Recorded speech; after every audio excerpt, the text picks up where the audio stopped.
Three, two, one. Yeah.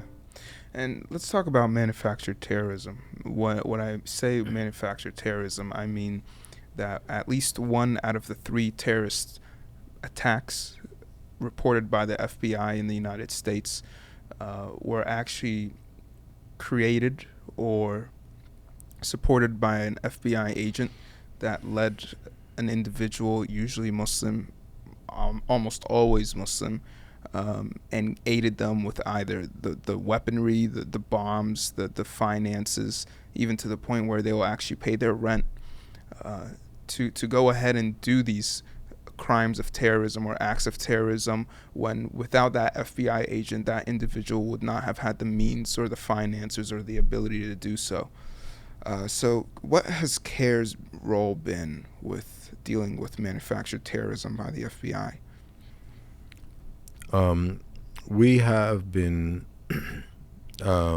condemning this practice by the government, by the FBI, to entrap innocent people who have no intention of becoming violent or committing any crime. And I have seen incidents one time after another where the government will go after innocent people in a mosque or a community center and recruit them to commit violence, and these people are not interested in violence. And even when some of them told FBI informers that, we don't want to do this, but we want the money. And in another incident, I watched a documentary where one of the subjects told the FBI recruiter that, hey, I can get you non-Muslims to join because they want money. And the government recruiter said, no, I only want Muslims. So it is politically targeted campaign to really put the Muslim community in false lights, to justify a budget that certain law enforcement would like to get based on the false claim that terrorism is widespread in the Muslim community, and here's the evidence. We have all these people who are willing to commit terrorism. In other words, the government will never have any case if the government did not create these cases. So it's really a manufactured problem that did not exist, inspired, planned by the government against a targeted community. If the government would like to do the same thing, they can succeed with the Christians, they can succeed with Jews, they can succeed with any other community, because in those communities you will find people who are desperate for money and who are maybe prone to violence, and with enough incentives and push and conviction and radicalization, they can maybe reach that edge.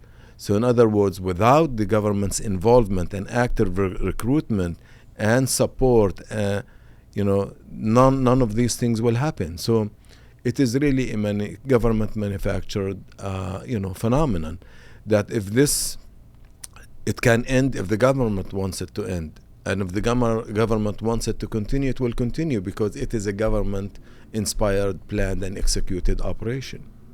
Yeah, it's so funny that you mentioned the it justifies the government's finances, because the FBI spends over $3 billion yearly on counterterrorism. And as we said, and if we have, I wish at one point that some lawyers will question the government, that the government itself is supporting terrorism in this operation, that, if someone pays money for someone to conduct a violent act, then this is sponsoring terrorism, then they have to be prosecuted. So when the government does it, why is the government immune? And the government wants to manufacture something to apply it to someone who's innocent so that they found them guilty. But they themselves, the government agents, are really committing a crime in the process of making a crime. Yeah, and these FBI agents are that they're well trained, that they know how to manipulate. Yeah. Unfortunately, our system is designed in a way that law enforcement can lie. But if you lie to them, you're guilty and you will be persecuted.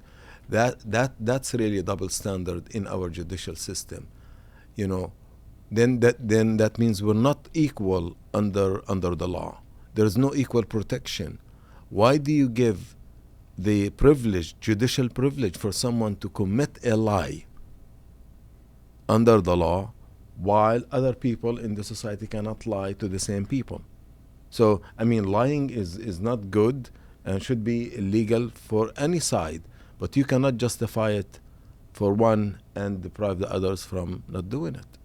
Yeah, and as you said, a lot of these people were incentivized by finances. Now, to the audience, they may think it's like $5,000, $10,000. No, actually, the article says it's $100,000 or more that is incentivized to these men. I remember in one particular case, it's called the Newburgh sting in New York, where government agent who was a Muslim was in trouble with the law, and the government negotiated with him that to get out of your ordeal, you have to be an informer for us and to recruit other Muslims.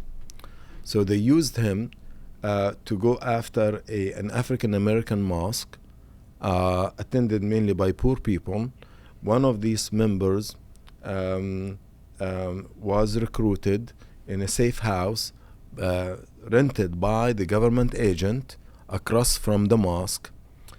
And this subject had his brother who needed liver transplantation, transplant for over like $200,000. So he was desperate for money. So when he was recruited to commit an act of violence, he was telling the recruiter that I'm not interested in violence. I just need money. Give me money. So he was trying to fool the agent himself because he wants money. But eventually they convicted him.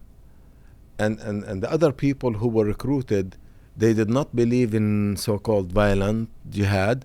They just want money. And this recruiter was desperate for him to say something. He was just, giving them words to say to justify. So the whole thing has been manufactured.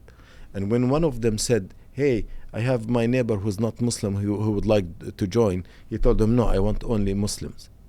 So the whole operation was designed to portray American Muslims as a threat to the society, when in fact they're not a threat to the society. The government tried to manufacture this plot, this conspiracy to depict the Muslim community, a poor Muslim community, as violent. And they spend more money on these sting operations than they do on organized crime in the United States. Because they're not interested in fighting crimes. They benefit from these crimes. They benefit from these investigations because they have salaries to pay, and they want to justify more spending by Congress.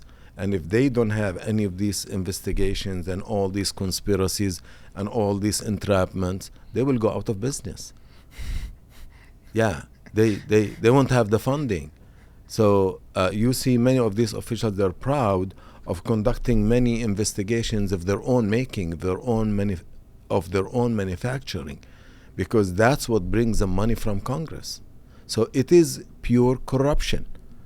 And if people don't pay attention to this and question these agencies, then they're going to be exploited one time after another. But let me say this. Having now spent a long time complaining about this, I also have to say that not all law enforcement agencies and individuals do that. Obviously, there are many good people who are there to protect me and you and our families and our society. But I'm saying there's a lot of politics behind approaching national security. There's a lot of corruption at the highest level. It is driven by ideology, by political ideology, by selective application and mislabeling of the word terrorism, national security. They're playing with people's ignorance, bigotry, and racism to go after other communities. And that's pure dirty politics. But that doesn't mean that the rest of, or all law enforcement agencies in the country are corrupt. No, but there's a lot of corruption there.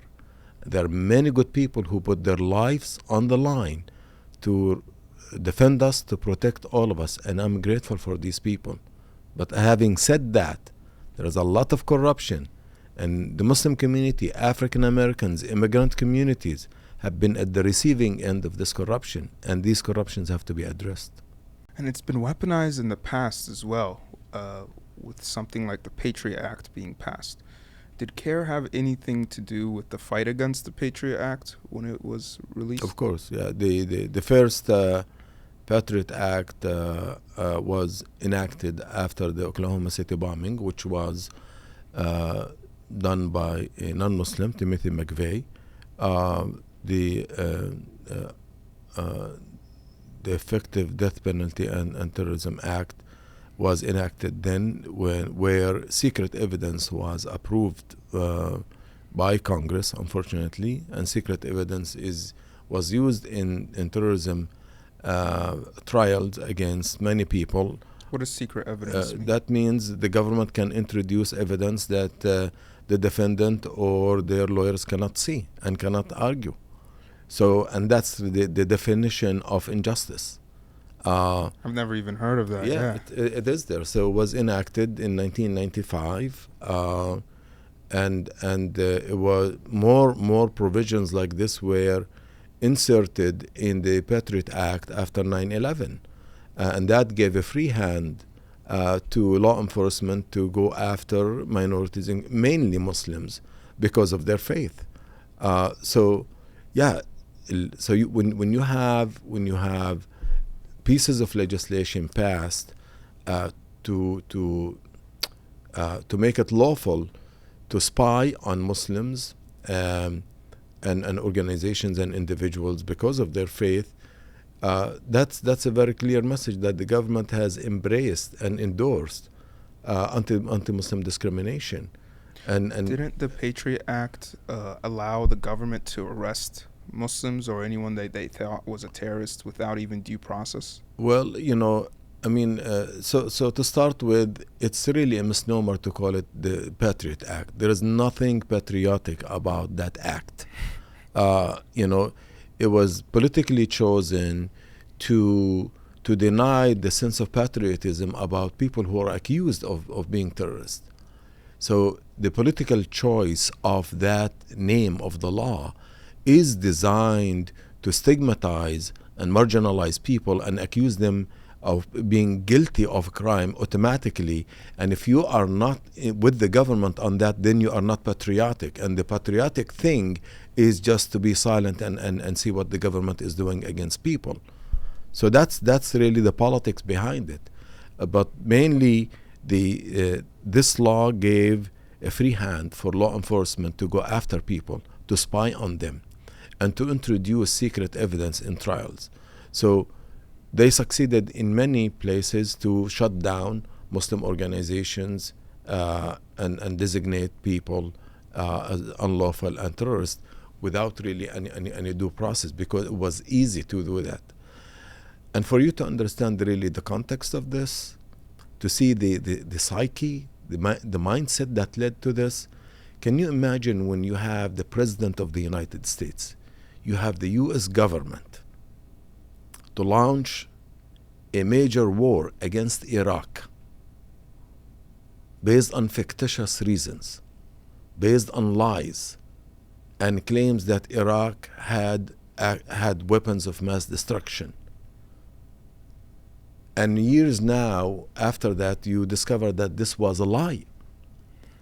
And millions of people have been killed and injured, and their country have been destroyed, and thousands of American soldiers have lost their lives. Who's holding these people accountable? The same mindset, the same people, the same ideologues are the ones who passed the Patriot Act. So you can see that if we invaded the country based on lies and caused death and destruction in Iraq and destroyed our economy because of that, these same people can also pass laws. So the question is, where was the media? Where were the human rights activists and civil rights activists? They did not. What did they say about the days that led to Iraq war? CAIR was one of the only organizations that spoke out against the drum beating to the war. So our nation is really guilty of letting murderers really kill people and literally allowing the government to just get away with murder in Iraq, doing all this havoc, and also pass unconstitutional laws. Not all of it is unconstitutional, but certain provisions have been selectively applied mainly against Muslims because it was easy to do it. Muslims by then did not have political voice, did not have political backing. And you can persecute, minority, nobody cares. Maybe today the narrative is a little bit different, but there are many people who suffered. There are many people who are languishing in jail now, like the Holy Land Foundation. 5 people have been sentenced for 65 years for not doing anything. The government has accused them of sending money to Palestinian organizations that are involved in terrorism. The government used secret evidence. The government used an Israeli expert who did not show his name or face to the jury. These are the kinds of civil rights abuses that our community has been going through since 9/11. It's called the Holy Land Foundation? Yes. Was this a Muslim foundation? Yeah, it was the largest Muslim charity in the United States.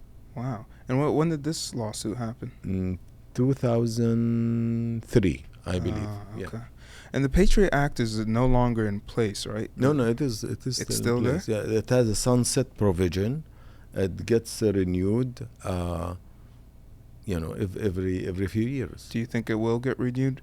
Well, I don't think we do not have enough political will to challenge certain unconstitutional provisions of the law because politicians are afraid of being accused of being soft on national security. Yeah.